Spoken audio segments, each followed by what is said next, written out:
Hi there, everybody, and welcome to Talking True. Today we have an incredible guest with us. His name is David E. Jones. He's a soul doula, a public speaker, and a life skills teacher. So I'm looking forward to a really in-depth conversation with him. So, David, welcome, welcome, welcome. Thank you. It's my pleasure. Thank you so much. So do you want to, stories are really great, I think, because people, connect with stories. So why don't you start by sharing your awakening story? Because it's really quite something. Okay. Yeah. So growing up, I kind of fell into the lads group at school and wanted to be in the popular group. And they started off with like smoking, just cigarettes, and then cannabis at school, and kind of skipping classes, which you do to be cool, don't you, and fit in.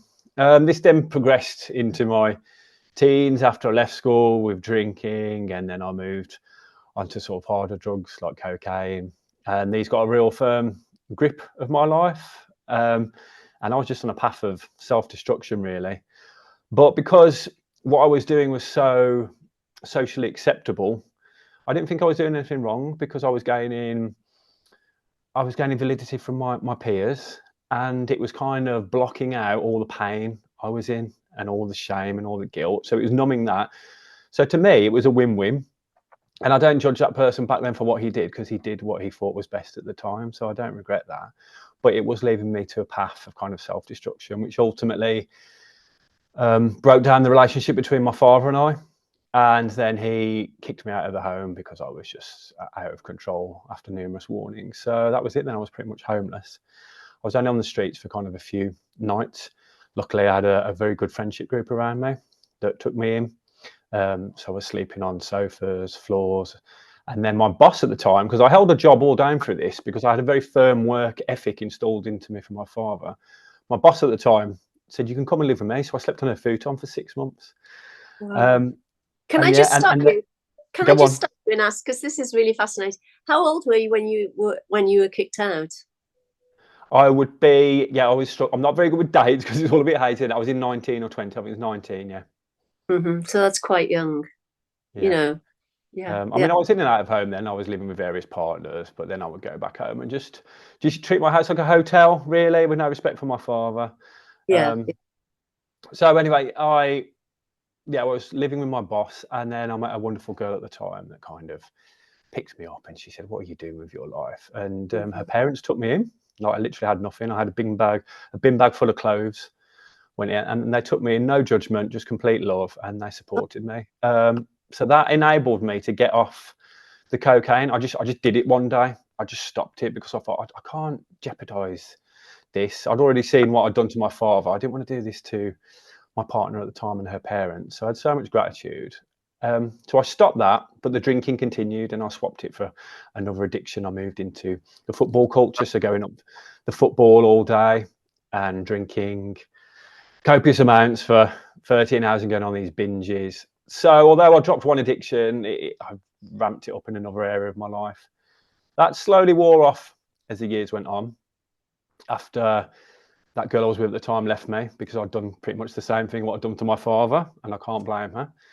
And then I met another girl at the time, and I kept having these serious relationships, and I kept learning a little bit off these beautiful people I was meeting, and they met me with such compassion and no judgment, and they just wanted to help me. And all the families, all their families, just pretty much took me in, and they were fantastic. So over time, I didn't stop drinking one day. It just kind of fizzled out. It just lost its grip on my life, and I started going to the gym. That was a very positive effect on my life. However, I turned that into an addiction as well. So I was going 5, 6 times a week, eating 6 meals a day and trying to get as big as possible. So I just kept swapping all these addictions. So I've learned in life that you can abuse pretty much anything. Anything can be abused. It's yes. all about balance. It's just some are more socially acceptable than others. Anyway, so throughout all of this, for all my years, when I first started secondary school, I met a gentleman. His name is Dean, and he was my best friend. And he supported me throughout thick or thin. And again, no judgment. Didn't try to fix me, which is something I've always tried to do, to fix people. He just accepted me as I was. And Dean had cystic fibrosis, which we never really spoke about. I know he was in and out of hospital all the time, but yeah, it's just a taboo topic. You don't talk about death, do you? So we just swept it under the rug and kept on with our lives. Anyway, so Dean had a transplant, a lung transplant. He got accepted for, and he phoned me on the night and he said, Dave, I'll see you on the other side, whatever that meant. I just thought I'd see him after his operation. So his wife phones me the next day. Sorry, his partner at the time phones me the next day, and he's fine. His body's accepted the lungs. It's all been a great success. And so that following year, yeah, he got married to his beautiful partner at the time, and I had the honour and privilege of being his best man. So this was a man that couldn't walk up a flight of stairs without getting out of breath, and now he was coming to the gym with me. He was starting to make plans to run a marathon because he was really embracing his new lease of life, and he was just inspiring people. I know a lot of people around him quit smoking at the time because he was kind of making them aware of the gift of life and just to be strong, fit and healthy. And that was it. And I thought it was all going to be roses, and I thought, well, Dean's got another 34 years in him. And then the one day I got a call. He was in hospital he was always in and out of hospital. We just got used to that because he had to have checkups to make sure he was okay because he had such a low immune system. And he was in for a prolonged period of time, for about 4 weeks, came out on the Monday, and then had to go back in for another 2. And the Friday night, his wife phoned me and she said, the doctor said Dean's not going to make it through the weekend. Wow. Now, this was foreign to me because Dean was so positive. Like, he was just the epitome of positivity. So I woke up Saturday morning, didn't think I was going to lose my best friend because it just wasn't on my radar, and because we'd never spoken about death. I just thought he was indestructible. So I did my routine. I went up the gym on the morning, and I said to my wife, I said, because I didn't drive at the time, I said, look, would you drop me off? I feel like I should be there. I think it's all going to be fine. I think the doctors have just been overly cautious. Anyway, so I got there at 1:15 in the afternoon, and I was able to spend the last hour of Dean's life with him because he left his body at 16 minutes past 2. And yeah, I wasn't ready for any of that. Just wasn't ready. It was such a surreal experience. Now, what really got me was when we came out the hospital room after, and the nurses were just preparing the body as they do. I just felt the compelling urge to go in and just thank him and for all he'd ever done for me. So his parents granted me the grace of going in, and I just had about 10-15 minutes with him. And I'm just lying there looking at his body that's cold, clammy, and I just thought, this isn't you. All the lessons you taught me, all the positivity, you never moaned about your condition, you just got on with it. You always picked me out the gutter, literally, when I was drunk or depressed.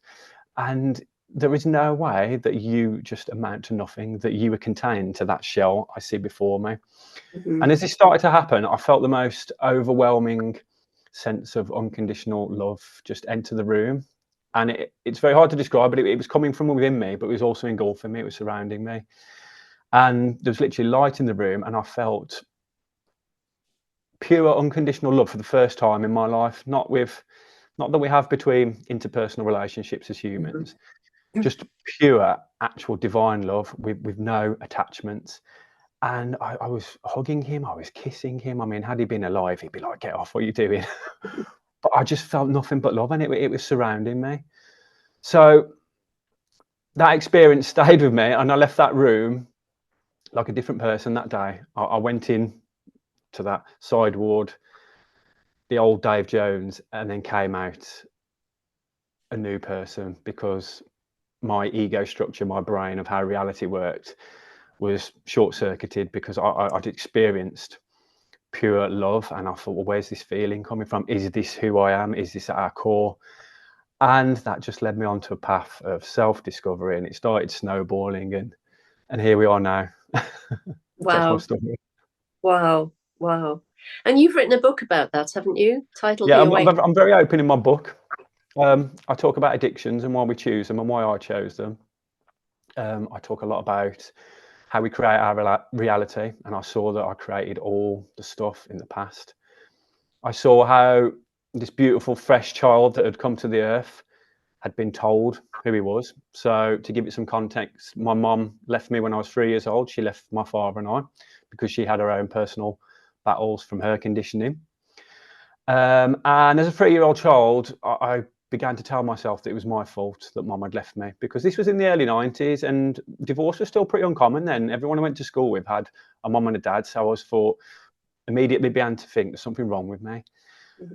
My dad had a volatile temper as well, because he was in so much pain of the broken heart. I mean, I can't imagine what he went through raising me with a broken heart.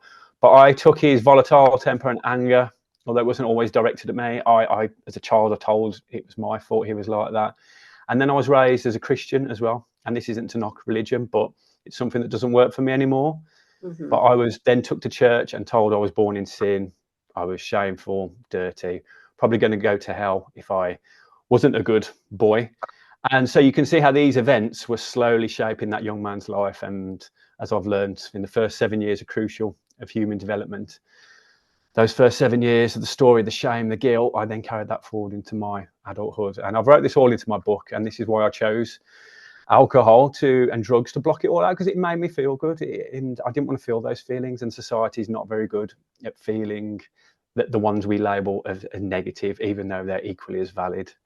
So yeah, I wrote a book and all I've learned, and I tried to use real life demonstrations of the spiritual practices I've learned and how it related to my past. And it's very clear what I was doing to myself. And I mean, where my life is now, from someone that's slept on a floor or a futon to the job I do, to the house I have, it's fantastic. My life just keeps becoming more abundant. I've also learned that doesn't define me as a successful person, and just who I am is enough. But I do prefer having this lifestyle now. But yeah. Yes, for sure. And have you healed your relationship with your father? Is he still alive? Oh yeah, do you know what? The last 2 weeks, Julie, I went on a course, 3 weeks ago, very intense 3-day course, 13 hours a day. And they put into practice all the stuff I've been learning intellectually, which I kind of know, but their crux of the course was you learn through experience. It's all very well having this intellect, but you have to experience it. And all the stuff I thought I knew, I started to experience it. And it enabled me to have a conversation with my dad that I put off for 19 years. 2 weeks ago, and I told him how I felt, what I've just said on air to you, because he's still got his biblical model and goes to church, and I respect that, but it's not a path I want to walk anymore. So there's still a scared little child around him, and I wanted to be open. And I said, look, Dad, this is how I feel because of this, nothing because you did, but because of the story I told myself. And that was hard for him to digest, but we're even better than ever now. I mean, we built our relationship before, but yeah, it's perfect now because I'm authentic with him. I've got no shame as to this person that's spiritual and not a Christian anymore, but he's cool with that. So isn't that wonderful? What a gift for him and for you. Yeah. And I've had friends who've been really addicted to drugs.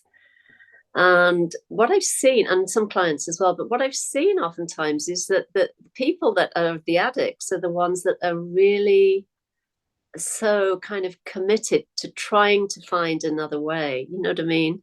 It might not be a positive way. And obviously a lot of that is about managing feelings that are not comfortable. But there's also this drive, and I think it comes from a place of this spiritual longing, this longing to know the truth, this longing to discover, more than the story of who they are. And addicts really, really long for that. I'd say they, in many ways, there's kind of a deeper or stronger longing than in other people. I mean, would you identify with that? Is that accurate or not?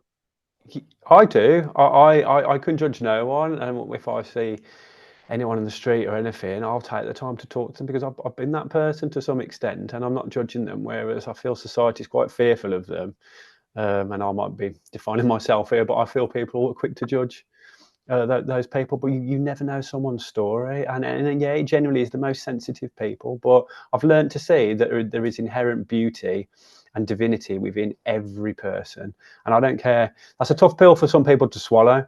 But I just feel people get so lost out of fear, and they get these layers put on top of them. And I mean, we'll go back to child development. If you take a child for 7 years and tell it it's worthless every day, it's surrounded in a violent environment, it's going to be nothing. What's that? What adult is that going to produce? What, that pure baby that was once, saw the world for what it was with no judgment, that's been tainted. So yeah, I do think at the core of everyone's trying to do their best, and very sensitive souls, that choose these paths. Yes. And I would say, just because I'm very familiar with the environment you were raised in, because I was raised in Warsaw, which is, I don't know how many miles away from Dudley. It's fairly close though, It's right? not far, it's literally up the road, isn't it? Yeah. Yes, but I would say the whole kind of West Midlands attitude towards life is gritty. It's very down to earth, very working class, very much oriented towards you just kind of get on with it, and you put up with your lot, and you make the best of it. And all the things that help with medicating any kind of frustration around that, like drinking or football or whatever, is very much a part of the whole culture in the working class environment. Wonderful people, though, very heartfelt, really like grounded in reality of the whole environment. But it's very difficult to break free from, in terms of having a more expanded view of what's possible for one's life with respect to connecting in with the higher self or source or God or whatever you want to call it, that again is outside of religiosity. Because, I was raised a Catholic, and what I saw and experienced in Catholic school did not fit my direct experience of who Jesus was. But we were certainly taught to believe that the priest or the nuns were the way showers, and we were trying to sort of conform or confine ourselves to that way of being, and I just found that extremely difficult. So, and what I'm hearing you say is it was the same for you. Yeah, definitely. I can remember as a young child sitting in church, and it just felt off to me what I was being told. Even as a young child, it just felt off. But I didn't want to question my dad, because obviously he knows best, and I didn't want to upset him. But again, these are my memories, and memories can become distorted. But I remember there being affairs going on in the church, and people just didn't want to be there. Like, the preacher would go on for an hour, and there's just this kind of mundane atmosphere of people just going because that's what they were told to do. That's the gist I got as a young child. And yeah, you spoke of Jesus earlier. That is someone that's always kind of resonated in my life, but I just feel his teachings have been so warped and crucified themselves that it just didn't sit with me. So I've done a lot of research on that figure over the past 2 years and what resonates with me. And I just follow my heart. I just see what strikes a chord. Might be completely wrong, but yeah, and I do my best to emulate his teachings and just live my life like that now. Yes. I mean, that's always when I'm working with people, I always support that, listen to your own intuition, be guided by what your heart's telling you, trust what feels right and what doesn't feel right, and do your best to live true to that. And because the thing is that, and your evidence of that, when you live true to your heart and to your spirit or your soul, however you want to put that, then you're always shown the right way. You'll never be led astray. And the more you kind of scratch beneath the surface, it's very open now. And all the great teachers and masters that ever walked the planet, they're all saying the same thing. It's like the kingdom of heaven is within, but we've been taught to externalize this patriarchal figure in the sky, one of fear and tyranny. And you were saying earlier about people just doing all they know, and my dad and people around here are still in that mindset. And I foolishly, in the beginning of my awakening, thought it was my responsibility to wake everybody up. Yes. But as I've learned, that was a place of fear, because I was trying to control everyone, and that's not love in itself. So that was a path for me. And the more I pushed against my dad, the more resistance. And I just thought, the penny dropped one day, that it's just my thing for this lifetime to just love him without condition. And he's on his journey, and we're on his. And he brought me into the earth. And so yeah, without him and my mom. So yeah, I've just let it be now. But that was very hard for my ego to take, because I wanted to to shake everybody, but the harder you shake, the more you enforce the illusion, I found. So yeah, just let it be. Yes, yeah. I mean, I think that's true with a lot of people, and certainly people I've interviewed after post awakening. You know, soon after the awakening, there's this excitement, there's this drive to want to tell the world, you know, spread the news and all of those things. But it really isn't. It's not your job. And what happens is, certainly in my case, what I found is that there's this resonance, there's this absolute recognition that there's a perfect time to say whatever needs to be said. And people will ask questions, and you just can feel when it's the right time and when it's not the right time. You just keep quiet. And really that's all you have to do. And the other thing that became clear is your presence does the work. So even if you're talking about, I don't know, you know, asking somebody where is a bus stop, or, you know, what time the next bus is coming, or whatever, you know, or you're at the food store and you're just chatting to the checkout person, there's a transmission of energy that happens, even if you're not talking about anything biblical or spiritual. Yeah, no, you're right, and it's kind of, you have to walk your talk, so to speak, don't you? And those little everyday transactions we have with people, just I try and be as present as I can. And well, this isn't just someone I'm paying for my petrol for. This is a person with their own story, their own journey, their own pain, their own emotions. So I just try to just be on a human level as much as I can, and like you say, to embody that presence. Yes, that's what it's all about. I mean, we have here in the Bahamas, we have security checkout guys. You know, they stand at the door as you're leaving, and you show them your receipt, and then they'll sign it. And I usually, whenever I'll just make a joke, you know, and I'll say, "Oh, how's your day going?" Or, you know, "When do you finish?" And, you know, "Thank you, Jesus, hallelujah," or, you know, whatever. And then I'll have a little joke, and they just, I can see these guys just lighting up, because oftentimes they're just ignored. You know, you just give them the bill and like.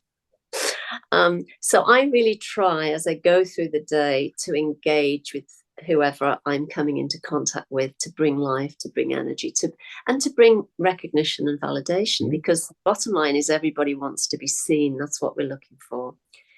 We're looking for, you know, this proof of being seen, and proof of resonance, this recognition. That's what everybody's longing for. And the root of that is oneness, of course, right? Yeah, definitely. And you don't know what someone might be going through, just someone walking down the street, and just a flash of a smile might have the most profound ripple effect in their life that you will never see. I believe we see all the kind of domino effect of our actions after life, but that's a whole convoluted subject. Yeah. But just to acknowledge someone, and you're a fellow human, and here we are. There's that oneness, and it's not to all be the same, but to embrace that divinity and diversity within us, our uniqueness, but still honouring the oneness at the same time. So there's a real paradox, and I find it very beautiful that I'm a unique piece of the puzzle, as if everyone. So nothing or no one I come into contact with has no purpose. Like, everything just is. It's part of the dance that we're going through. Yes. You know, and also what we've just been speaking about in terms of the acknowledgement also honors our humanity as well, rather than kind of trying to bypass, you know, and just become this spiritual like person or whatever that is removed from the everyday, you know. Oh yeah. I've walked all the paths of the pitfalls. I'm trying to write my second book now, and it's going to be talking about the spiritual pitfalls in kind of the new age community. And again, not to judge, but this is just from my personal experiences, and it does make you very aloof and detached, and that's just as unhealthy as going the other side of things. And so it really is a fine balancing point, isn't it, to be in the world but not of the world, and just I'm a human, I'm here, I'm gonna make mistakes, I'm going to get myself in a mess, and there's no shame to that. Like, I go to the toilet, there's nothing wrong with that. It's just a human function. Exactly. And you can make mistakes, make a fool of yourself, you know. whatever the story is. I've only got comfortable with this literally in the past like 3 weeks. I'm really like letting go of the shame. It's still coming out of me. I'm having some very emotional episodes. I'm very up and down at the moment, with euphoria and then extreme fatigue. But whereas in the past I would have resisted it, I know it'll pass now, and here I am. But it's just kind of, I keep letting go all the shame and the guilt that's still in me, and it's coming out. And yeah, I just embrace it all now. Whereas I had a real attachment to pleasure in the beginning of my awakening, to get high as possible, and just Yes. all these little pitfalls. But you've got to embrace the lows. You've got to embrace that duality, and then when you just kind of sit in the middle of both, it's quite liberating. Which Yes. I'm only just discovering. Yes. Yes. Welcoming it all in, and really all of that, what you're describing is the shadow work, right? Oh Looking at yeah, this and embracing it and being, well, just welcoming it and just being with it and yeah, not trying to run away. Because there is, I mean, and again, I can speak from my own direct experience. I did go through a period where I was trying to meditate the pain away, even though it wasn't conscious. That's what I was trying to do. I was trying to become a sort of spiritualized version yeah, or some enlightened version of who I thought I was, and not really recognizing that the doorway, so to speak, is through the darkness, and to embrace it, and yeah. then to be humble and Mm. fully embodied, and at the same time realizing that I am the self, or I am source itself, or however you want to sort of define that. Yeah, So yeah, it is a balancing, I guess, a balancing act in many ways. it is. In the Because beginning, when I first awoke, it was all like unicorns and rainbows and everything, and I'd learned about this kind of law of attraction, and actually started to see like amazing results in my life, and I was like, this is incredible. So my high lasted for probably about 3 years, and then I released my book, and then after that, that book brought a lot of kind of shadow stuff, like the fear of being seen, the fear of yeah. speaking my truth, a lot of shame. Am I going to be right or wrong? Which are all illusions anyway. And that's so the release of my book, and then that's so the past 2.5 years, I've really been on this roller coaster journey. Mhm. But yeah, these are just all things to learn, aren't they? Like you were saying, it's all that balance. Yes, yes. And do you work with addicts? Do you help them? Not addicts, no. I work with young adults with special educational needs from the age range of 16 to 24. And I teach them life skills, which is quite ironic. So I've walked this path of all the pitfalls I faced when I was homeless, and I got my first council flat. And I was scared. You have this council tax, water, cooking, all of this. And it's quite beautiful in that way now that I teach life skills and I teach vulnerable young adults to become independent. And I just see the beauty in that, of what I've been through and what I teach now, and I can give back to these people. And I see myself in them so much, and they teach me more about myself every day than I teach them. I don't tell them this, but I just yeah, it's a beautiful transaction we have between each other, the teaching. So yeah, that's what I teach, and it's such a unique college I work at. It's beautiful. So yeah. That's fantastic. So you're really empowering them to be able to live independently, is Yeah, what you yeah, yeah, and and to be themselves. I mean, most with autism genuinely are. They don't fear that criticism, but it can go the other way. And I just seeing them what they're capable of, and they've been told all their lives, you can't do this, you can't do that. But when you see someone and expect them to do it, that they do it. I mean, they've done studies on this when they um, Mhm. tell a teacher you're going to teach a naughty group, but it's Yes. actually the top set, and the results fail because they're living to the teacher's expectations. So when you see like someone doing something that they've been told they can't do, it's so rewarding, it's beautiful, and just to empower them, yeah, it's really magical moments. And I try not to cry when I'm at work, but some of the days, like when I'll take them out in public and just to go for a drink in a cafe, and just to order a drink, something that you or I would take for granted. It's really emotional to see them have that confidence and get up and order their drink with speech Oh, problems, and to pay for it as well. And just little moments like that, and I yeah. kind of have to turn away and just guard my emotions. Not that I'm ashamed of them, but I'm still working. So yes, Yes, yes. That's really wonderful. And you're also a public speaker, right? I've started doing. So you spoke about the West Midlands earlier. I don't know why I've always felt grounded around here. I mean, I've lived all around the West Midlands, but I just feel like whatever work I'm meant to be doing, it's meant to be here. I feel very homely. And yeah, I've started doing public speaking at a lot of the community centres around here. I'm just kind of slowly touring the West Midlands and doing these events just to share my experiences. And I'm not trying to awaken people, but if I can help them see that there's more to life and to help them deal with addictions and why they behave like they behave, because I explain the subconscious mind and how we're programmed. If people can relate to that, that's what I've started doing, and doing more podcasts such as this beautiful one with yourself now. So yeah, just to get my message out there that we're not these dirty little people that are insignificant, that we are divine, magnificent beings. We've come to the planet with our own unique talents, and it's to embrace those and give that gift to the world. That's what you came to be. So yeah, that's what I'm trying to do, and by just sharing through experience. And as you mentioned earlier, people love a good story, don't they? Yes. But what I always say to my people, that it's not that I cling to the past like a badge of honor. I've discovered there's 3 ways you can do it. You can either ignore the past, live in the past, or use it as a point of reference. And that's all I'm doing with my past. I don't say, oh, I've got this, woe is me, look, I was an addict. Just, this is why I was, and this is where I am now. So it's just a good point of reference, and hopefully people can relate to that.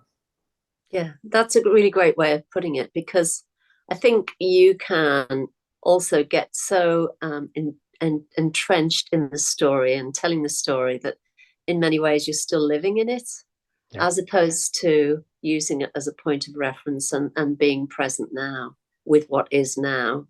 That's it. And honoring all of it, honoring all of it, the good, the bad, the ugly, however you want to sort of term it. But even if you phrase it bad and ugly, there's beauty. There's always beauty there. Yeah, I've learned that, and I've seen how my dad lives in the past, bless him, and how it can literally put the pause button on life, as people are so affected for what happened to them, and they never get over that. And I feel for the older generation, because I don't feel they're as internet savvy as we are now, and especially the younger generation, and they don't have the resources that we have now.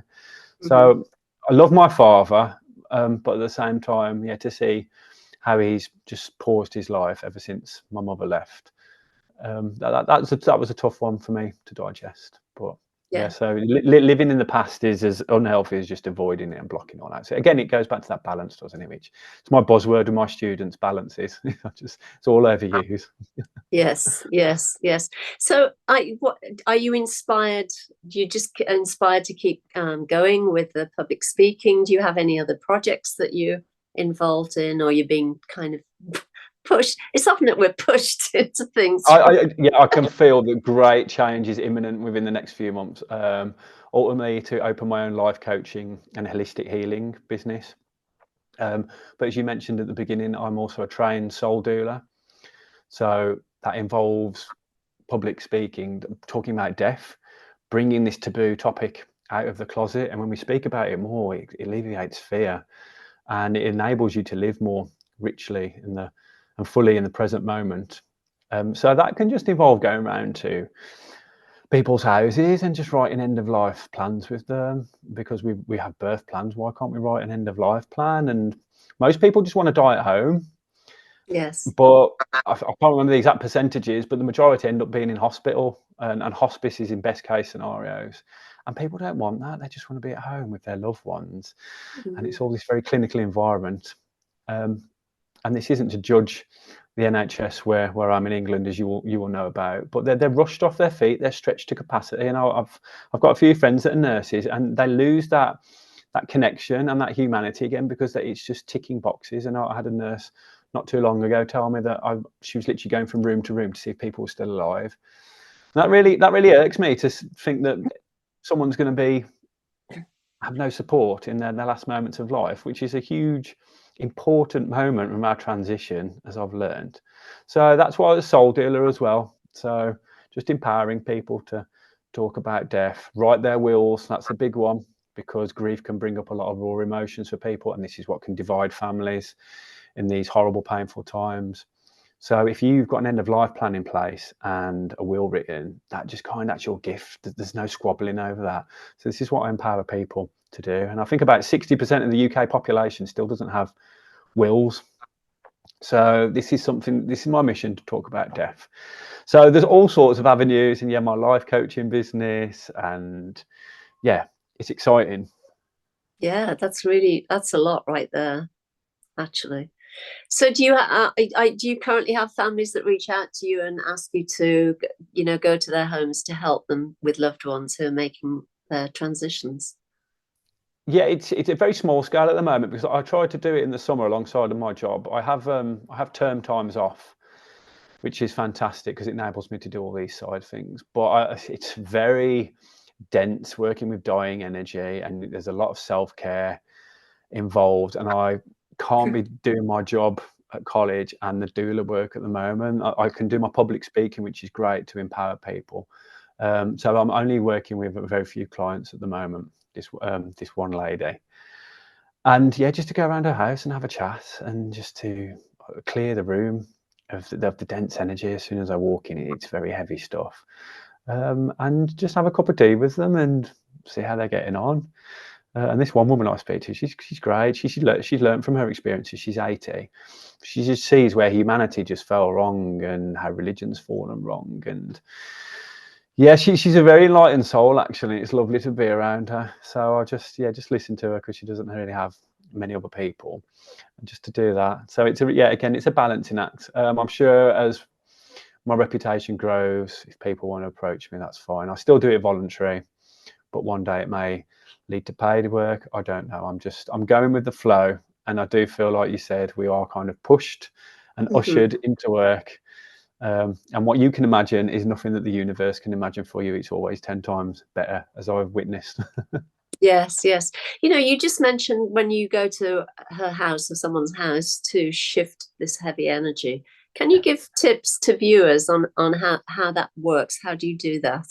Yeah. So when I did my doula course, we had a bonus kind of angelic Reiki training for 3 days. It was very intense. I'm also trained in a sui, but I do prefer angelic Reiki. So just the power of intention is so much. We're so powerful as humans, and I don't know, would you have to be Reiki trained? If you would just have this intention that I'm going to lift this dense energy of this room, and imagine sending out a light, just opening the windows, rearranging things, cleaning up the environment, it will just feel lighter. If that's a bit too out there for you, you can just use tincture bells, you can sage the room. But yeah, I just find intention is very powerful, and blessing the room. So there are multiple ways. Put some nature in there, bring some plants in. And this is something else I talk about in my public speaking, that the power of self-care, looking after ourselves, cleansing the energetic body after a busy day. All the people you come into contact with, you're entangling with one way or another, particularly if you judge people, and this can be online or just walking through the streets. If you've got heavy judgment, you're entangled with that person. So it's about cleansing your energy. Every night I sit in the garden, barefooted, grounding myself, just imagining cleansing all the stuff, and just knowing that there is no power greater than mine. And just that mantra, that you could be in the darkest room and nothing's going to affect you, so you don't have to put any protection up as such.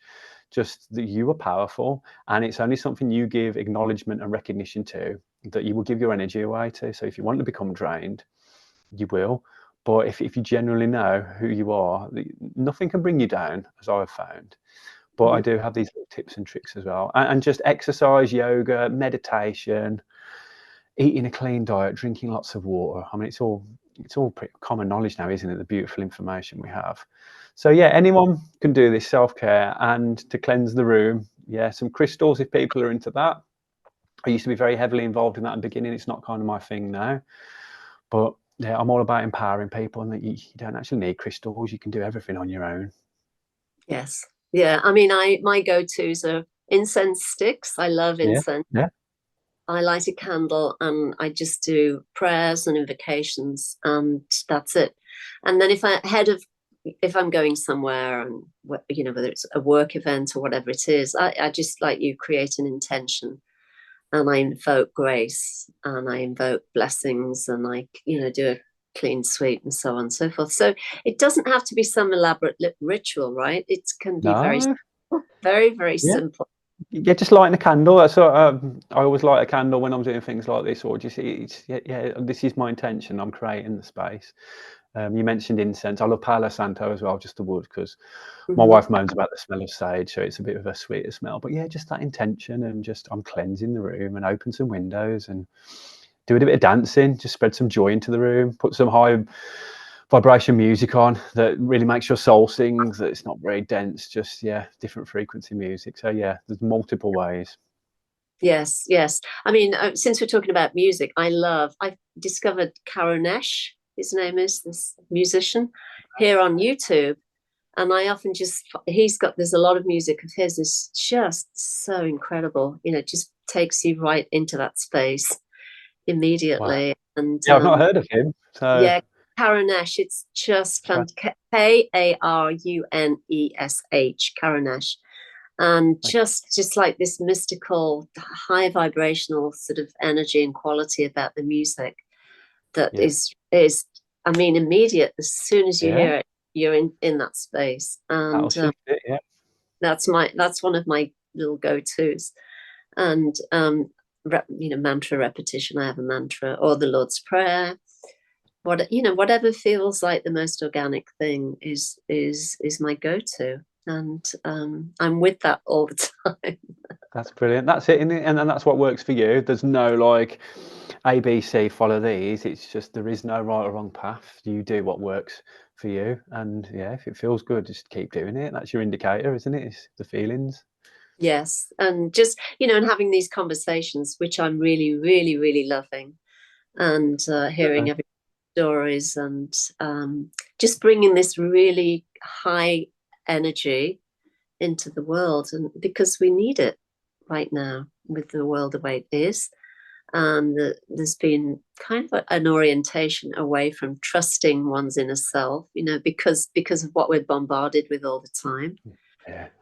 So I'm really, I feel very honored to be part of this movement that Yeah. supports the importance of connecting in with oneself and trusting oneself and living true to that. And this is, to me, this is the best work that anybody could ever do. Yeah, you should be. You should be proud. And yeah, you're right. We've raised a nation of intellects, haven't we? It's how the education system works, and intellect is king, but it's devoid of all intuition and emotion, and it's balancing that divine masculine and divine negative, and bringing the heart and the mind as one, but not allowing the mind to rule you, which I've suffered from many years. And yeah. Yes, yes, yes. Rather than putting one's intuition and the heart on the pedestal, the mind's been made this into a god, so to speak. And of course, that never works. Yeah. Never Yeah. works. So we're definitely in the same place, and yeah, it's a joy. And I'm sure the work you're doing is having a huge impact. Huge impact. You must, Thank you. you must, Sorry, go on, carry on. you must hear testimonies, or you must get feedback from your students and from the people you work with. Yeah, sometimes when they come in and they say, because I do a lot of cooking with them as well, when they just say, "Oh, I cooked that thing we cooked in session the other day. I cooked it at home." That's like really, that makes me happy, and just to see them, because we get them on average for a 3-year period, and to see that transformation over the 3 years is phenomenal. So yeah, I love the work I do, but it's fun. It's fun, Yeah. and as I mentioned earlier, they teach me about me, so it's wonderful. Yes. It's all about giving and receiving, right? Yeah, that's Yeah. it. Fantastic. And I used to give growing up, because that was my kind of trauma response, trying Yes. to be that good little boy, that people pleaser, and that's left me with no end of kind of throat problems over the years from not speaking my truth, and it's all coming up now. So yeah, give and take, that's very important, and to have your boundaries, that's equally as healthy. Yeah, exactly. Exactly. You have to have your boundaries. Fantastic. Well, I think we're coming to the end of our time together today. But before we go, if you would like to let people know where they can find you, that would be awesome. Okay, so currently I'm only on Instagram and TikTok, and it's the Awakening of Death.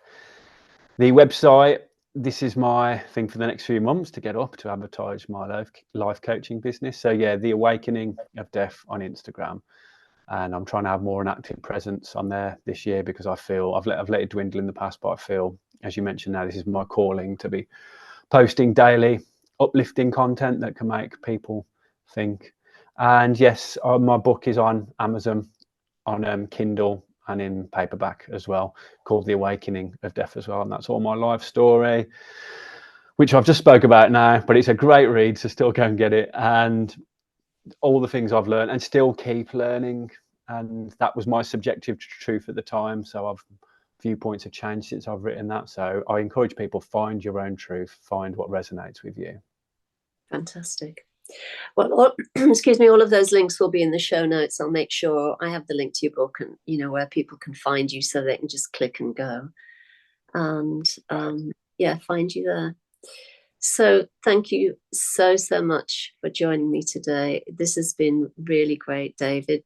I've really enjoyed it, and we've shared a lot of really important things, I think, for people to contemplate and look at. So it's been a joy. Thank you. It's my pleasure. Thank you so much. Thank you. It means a lot. And thank you, everybody, for joining us today. And as always, if you enjoyed this content, please let other people know. And if you haven't already subscribed, the link is right there. The click is right there. So please subscribe. As always, be well, take it easy, and we'll look forward to seeing you again soon. Bye. Thank you.